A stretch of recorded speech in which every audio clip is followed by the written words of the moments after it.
Assalamualaikum warahmatullahi wabarakatuh. Perkenalkan, nama saya Sanas Alia Wafik Asifa dengan NIM B1D11904. Pada kesempatan kali ini saya akan menjelaskan tentang pemeriksaan gangguan pankreas atau pemeriksaan enzim amilase dan lipase. Oke, selanjutnya kita masuk ke tujuan pembelajaran.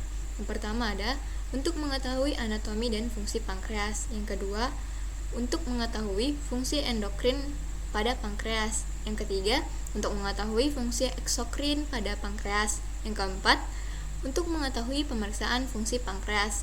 Dan yang kelima, untuk mengetahui metode tes enzimatik atau enzimatik kolorimetro dan lain-lain. Kemudian yang terakhir ada untuk mengetahui langkah-langkah pengerjaan pada fotometer. Kita masuk ke pendahuluan. Pada pankreas adalah organ kelenjar yang memanjang pada dinding posterior abdomen, tepat di belakang lambung, yang memiliki beberapa fungsi dalam sistem pencernaan. Pankreas adalah organ lunak dan memanjang yang terletak di area perut bagian atas. Ini adalah komponen dari sistem endokrin dan sistem pencernaan. Pankreas adalah kelenjar yang memiliki fungsi eksokrin dan endokrin. Bagian eksokrin pankreas mengeluarkan enzim pencernaan, sedangkan segmen endokrin pankreas menghasilkan hormon. Pankreas merupakan salah satu organ di dalam sistem pencernaan yang bertugas melakukan sekresi pada enzim atau getah usus agar dapat menghancurkan makanan. Bisa dilihat di sini adalah contoh gambar organ pankreas. Kemudian kita masuk pada anatomi pankreas. Bentuk pankreas sendiri itu memanjang, dan memanjangnya itu secara horizontal di perut bagian atas. Terdiri dari beberapa bagian, yaitu yang pertama kepala. Pada bagian kepala, bagian paling lebar dari pankreas ini berada di lekukan usus 12 jari. Kepala pankreas adalah tempat di mana lambung mengeluarkan sebagian makanan yang telah dicerna dan dicampur dengan enzim yang dilepaskan oleh pankreas di dalam usus kecil. Kemudian ada badan pankreas, yang dimana badan adalah bagian terbesar dari pankreas. Biasanya dia itu terletak pada dasar lambung. Kemudian ada ekor pankreas, di mana bagian ini berada di dekat pinggiran cekung limpa. Ekor pankreas berisi hormon pankreatik polipeptide yang akan menghambat sekresi enzim pankreas dan kontraksi kantung empedu. Yang terakhir ada saluran pankreas, yang dimana saluran pankreas itu menyatu dengan ductus choledochus atau saluran empedu, dan dia bermuara di usus 12 jari atau duodenum. Pankreas terbentuk oleh dua primordial yang terpisah, yaitu pankreas dorsal dan ventral, di mana bagian dorsal terlihat lebih awal dan menghidupkan hampir seluruh bagian pankreas. Hal ini diikuti dengan pembentukan pankreas ventral di samping saluran empedu yang membentuk kepala pankreas dan proses uncinate. Kedua primordial ini akan bergabung membentuk pankreas dan segera melakukan fungsi eksokrin.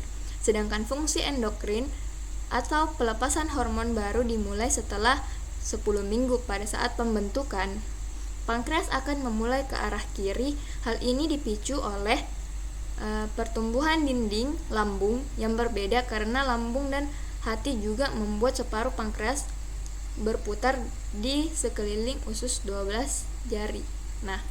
Kemudian ada fungsi pankreas, yang dimana pankreas memiliki dua fungsi utama.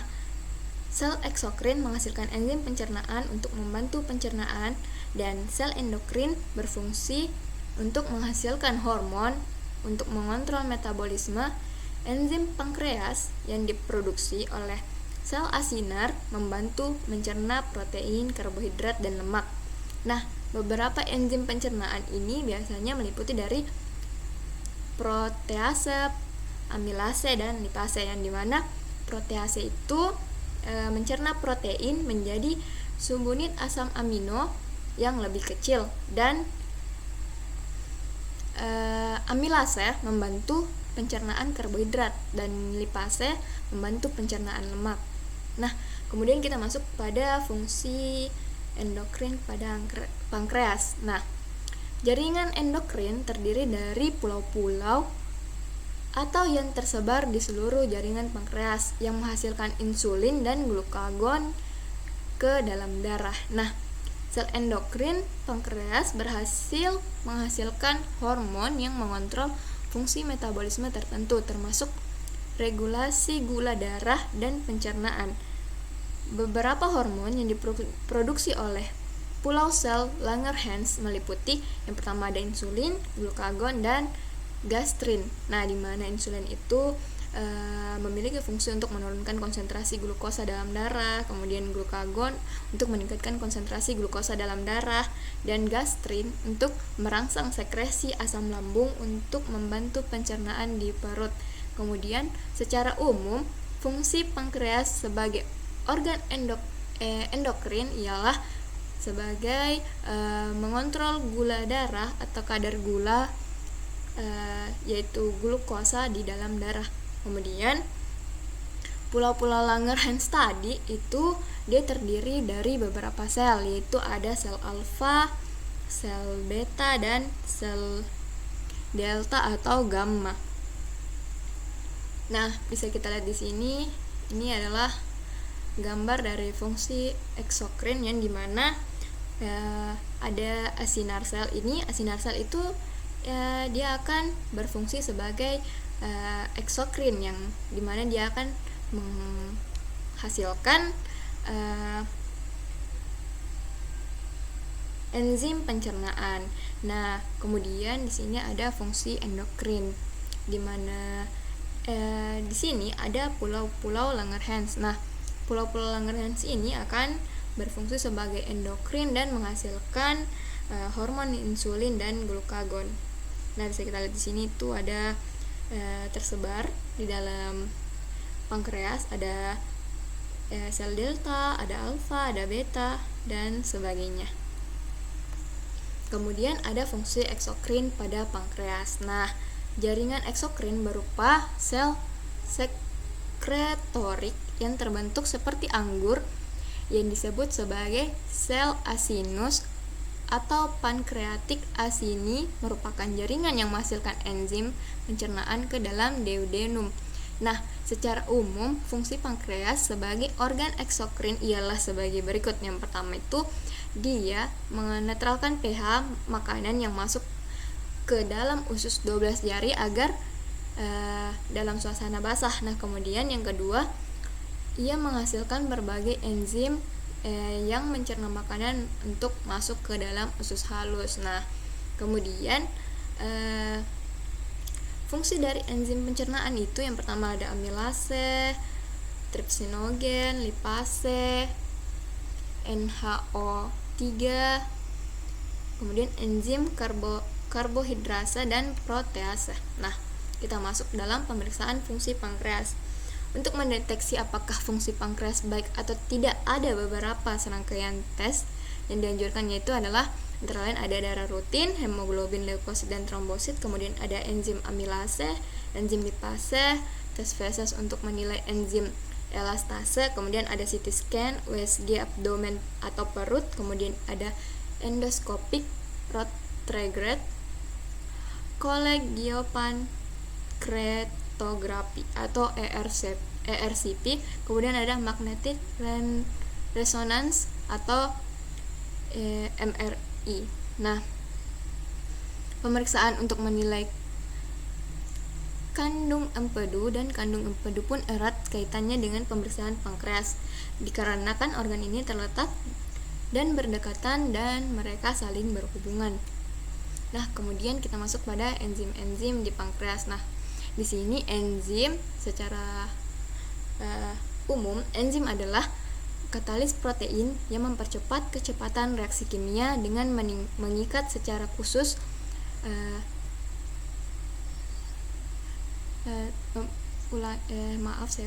Kemudian di sini secara umum enzim adalah katalis protein yang mempercepat kecepatan reaksi kimia.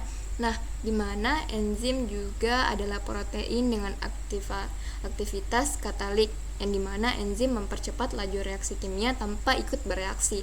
Nah, kemudian pengukuran enzim dilakukan dengan cara mengukur aktivitasnya atau efek katalik terhadap substrat pada suhu dan pH optimum enzim, kemudian laju reaksi sebanding dengan aktivitas enzim. Nah, di sini enzim-enzim pada pankreas itu terdiri dari enzim amilase, yang dimana enzim amilase adalah enzim terkecil dengan berat molekul 5.000 hingga 55.000 karena ukurannya yang paling kecil dan mudah disaring oleh glomerulus ginjal dan juga muncul di dalam urin. Nah, enzim amilase ini disekresikan di dalam dia tuh terdapat di kelenjar saliva, pankreas, dan otot rangka. Nah, amilase ini penghasil utamanya itu dari kelenjar saliva dan pankreas. Kemudian enzim yang berperan dalam katalis pati dan glikogen menjadi glukosa dan maltosa. Amilase ini dia membutuhkan ion kalsium dan klorida untuk aktivasinya. Nah, kemudian amilase ini dihasilkan di sel asinin pankreas, di mana amilase ini berfungsi untuk mengkatalis pemecahan pati atau amilosa dan aminopektin menjadi monosakarida, dilusakarida, maltosa, dan dextrin. Kemudian ada enzim lipase. Nah, di mana enzim lipase ini adalah enzim yang menghidrolisis hubungan ester lemak untuk menghasilkan alkohol dan asam lemak. Secara khusus, lipase ini mengkatalis hidrolisis parsial trigliserida diet dalam usus menjadi perantara dua monoglikida dengan produksi rantai panjang. Nah, enzim lipase ini dihasilkan di sel asini pankreas, yang dimana dia berfungsi untuk memecah lemak menjadi asam lemak dan gliserol. Nah, di sini prosesnya bisa kita lihat di gambar, di mana lipase dia mengubah trigliserida menjadi gliserol dan asam lemak. Kemudian kita masuk pada pemeriksaan laboratorium. Nah, pada pra-analitik atau amilase spesimen, di sini spesimen yang digunakan ialah serum, plasma, kemudian heparin. Kemudian cara pengambilannya itu kita mengambil darah kapiler atau darah vena. Kemudian di sini spesimen cara penyimpanannya itu pada suhu 20 derajat sampai 25 derajat Celcius itu stabilnya selama 1 hari. Kemudian kalau pada suhu 2 derajat Celcius sampai 8 derajat Celcius stabilnya selama 7 hari. Kemudian pada suhu minus 20 derajat Celcius stabil selama 2 bulan sampai 1 tahun. Nah, kemudian pada analitik pemeriksaan laboratorium amilase itu di sini ada metode dan prinsip, di mana pada pemeriksaan kali ini kita menggunakan reaksi enzimatik atau IPS G7 menurut standar WHO. Nah, prinsip dari metode ini ialah 4,6 etiliden atau G1, 4 nitropenil G7 A 1 sampai 4 dengan D maltoheptaoside atau substrat oleh amilase dihidrolisis menjadi 4,6 etiliden GP atau dalam kurung GP alfa 1 sampai 4 D glukopiranosi minus GX plus 4 nitropenil GP G7 kurang X. Lalu 4 nitropenil ini diubah oleh alfa glukosida menjadi 4 nitropenol kompleks berwarna, dan 7X glukosa ini intens. Nah, intensitas warna kompleks yang terbentuk sebanding dengan aktivitas amilase absorbansi larutan diukur pada 405 nm secara fotometri. Nah, di sini kalau yang banyak saat ini digunakan, metode yang digunakan itu ialah colorimetric enzymatic, yang dimana blockade substrat.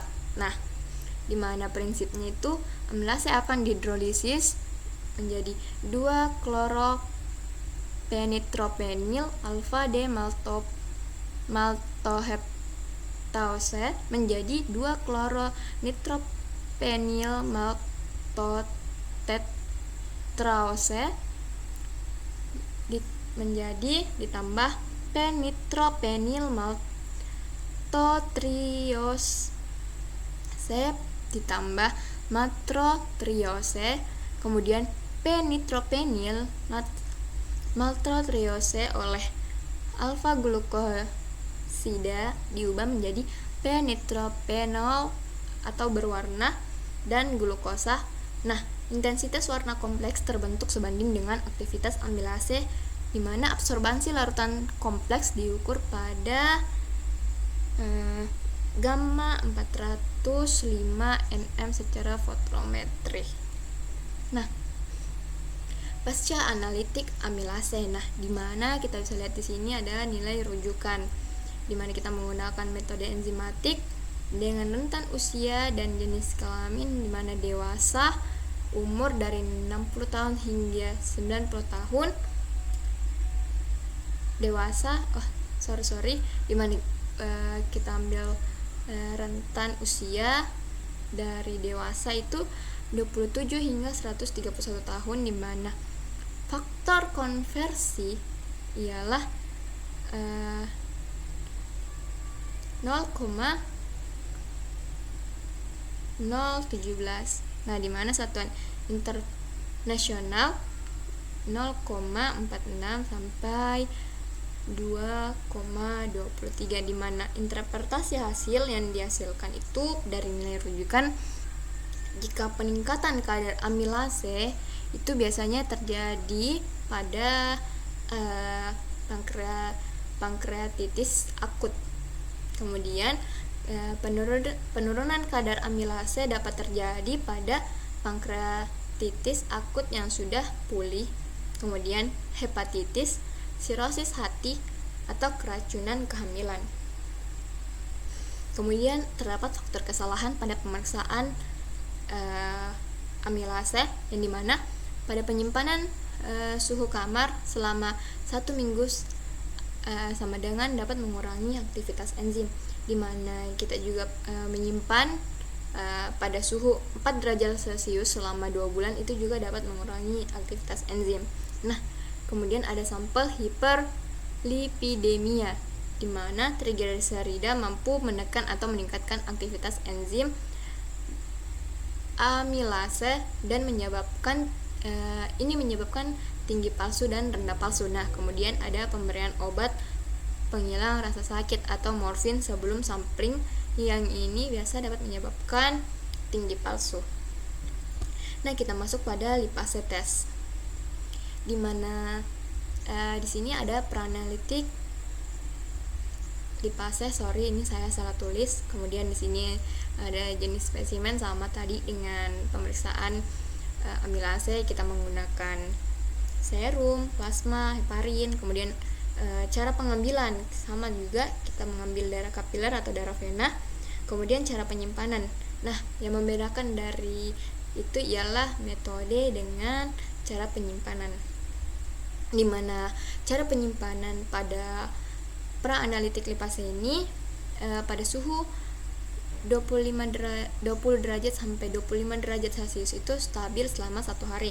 Kemudian pada suhu 2 derajat Celcius sampai 8 derajat Celcius itu stabil selama 7 hari. Nah, kemudian pada suhu minus 20 derajat stabil selama 2 bulan sampai dengan 1 tahun. Nah, yang terakhir pada suhu minus 70 derajat Celcius stabil selama 3 tahun. Kemudian pada analitik lipase, maaf ini juga saya kayaknya salah tulis. Yang sering kita gunakan itu colorimetric kinetic. Nah, dimana prinsipnya itu bisa dibaca sendiri. Nah, kemudian kita masuk pada pasca analitik. Nah, dapat dilihat di sini nilai rujukan dari lipase itu 10 hingga 140 unit per liter. Nah, di mana interpretasi hasil dari pemeriksaan lipase ini, jika peningkatan kadar lipase dapat terjadi pada pankreatitis, obstruksi saluran pankreas, kolestatis akut, sirosis, penyakit ginjal yang parah, dan penyakit radang usus. Nah, pada penyakit-penyakit ini yang dapat menyebabkan kadar lipase dapat meningkat pada pemeriksaan lipase. Kemudian pada pankreatitis, serum lipase akan meningkat. Nah, dan peningkatan terjadi setelah 36 jam dari onset.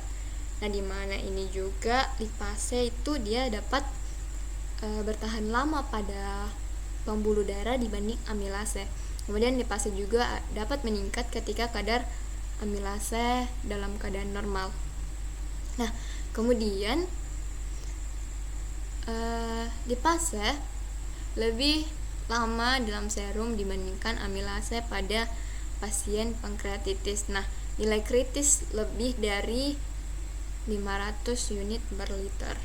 Nah, kemudian ada faktor kesalahan di mana sampel tidak boleh. Yang pertama ada sampel tidak boleh hemolisis. Nah, mengapa sampel tidak boleh hemolisis? Karena kalau sampel darah yang telah hemolisis terus digunakan pada pemeriksaan, itu akan sampel yang telah hemolisis itu dia pekat, sehingga intensitas yang akan dicari nanti itu tidak sesuai atau malah mempengaruhi hasil yang akan didapatkan. Kemudian ada alat yang digunakan harus disposable, dan ketiga ada harus alat bebas dari kuman. Kemudian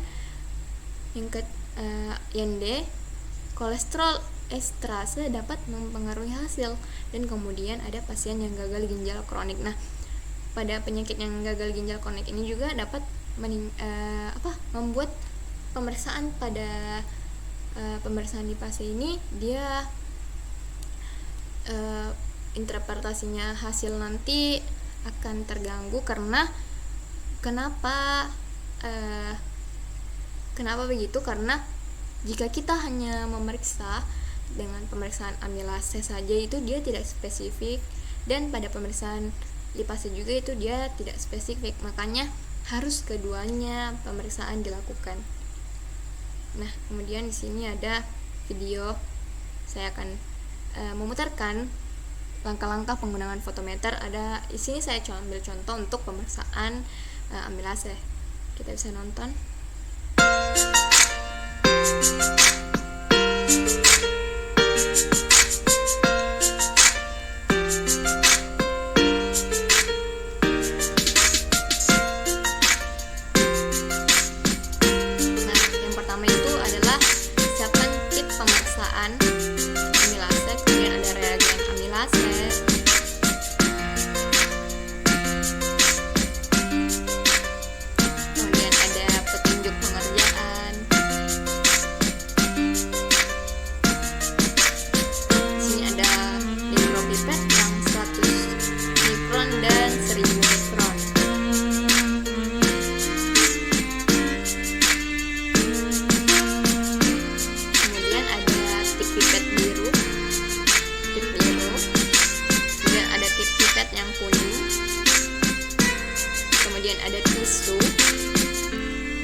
Tabung kosong yang diberikan label T, kemudian ada sampel serum.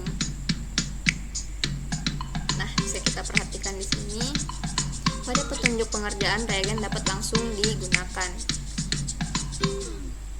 Yang kedua, digunakan 1000 mikron liter pipet. Kemudian kita gunakan 20 mikron sampel. Sebelum memulai, terlebih dahulu kita akan menyalakan ini alat fotometernya. Kemudian setelah itu kita perhatikan baku petunjuk pengerjaan.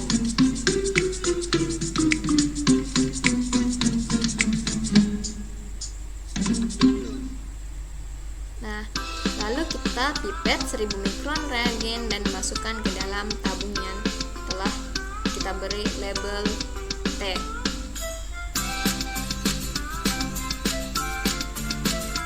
Nah, kemudian kita pipet 20 mikron sampel plasma ke dalam tabung tersebut yang telah berisi tadi reagen. Kemudian kita homogenkan dengan cara digoyang-goyangkan. Nah, kemudian kita masukkan sampel pada alat instrumen atau fotometer. Selanjutnya kita tunggu sampai alat membaca hasil sampel tersebut. Kemudian kita tunggu beberapa menit sampai pemeriksaannya selesai.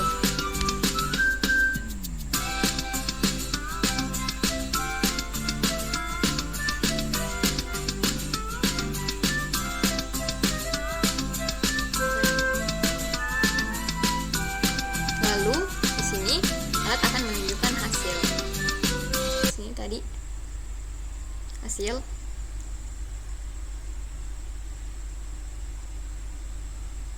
Hasilnya, nah bisa kita lihat sini tuh hasilnya 74,00 unit per liter. Nah, gampang sekali kan menggunakan alat fotometer. Yang jelas kita harus mengetahui lebih detail apa itu fotometer dan penggunaannya. Kemudian di sini saya taruh link untuk prosedur pemeriksaan lipase. Nah, kemudian sebelum saya menutup materi pada kali ini, saya akan membacakan kesimpulan dan di mana pankreas adalah bagian dari sistem pencernaan yang membuat dan mengeluarkan enzim pencernaan ke dalam usus dan juga organ endokrin yang membuat dan mengeluarkan hormon ke dalam darah untuk mengontrol metabolisme energi dan penyimpanan seluruh tubuh. Jaringan penyusun pankreas terdiri dari jaringan sel endokrin dan eksokrin. Nah, pada pemeriksaan kadar enzim amilase dan lipase ini dianjurkan. Kenapa? Karena jika kita memeriksa salah satu dari enzim amilase dan lipase saja itu, mereka itu memiliki pemeriksaan yang tidak spesifik. Nah, makanya kita harus melakukan pemeriksaan 2 kali, yaitu dengan pemeriksaan kadar enzim amilase dan pemeriksaan kadar enzim lipase. Nah, terutama jika kita mengalami sakit perut di bagian atas yang parah, kemudian kita mengalami mual, muntah, demam, dan hilang nafsu makan, agar bisa menjadi pertanda adanya gangguan pada pankreas. Nah, terkait dengan peningkatan dan penurunan jumlah enzim amilase pada dalam tubuh, kita juga dapat mengetahui ada tidaknya kadar enzim lipase pada sampel yang kita gunakan. Nah, itulah tadi hasil presentasi pemaparan materi dari saya mengenai pemeriksaan gangguan fungsi pankreas. Saya ucapkan terima kasih. Kurang dan lebihnya mohon dimaafkan. Wabillahi taufik wal hidayah. Wassalamualaikum.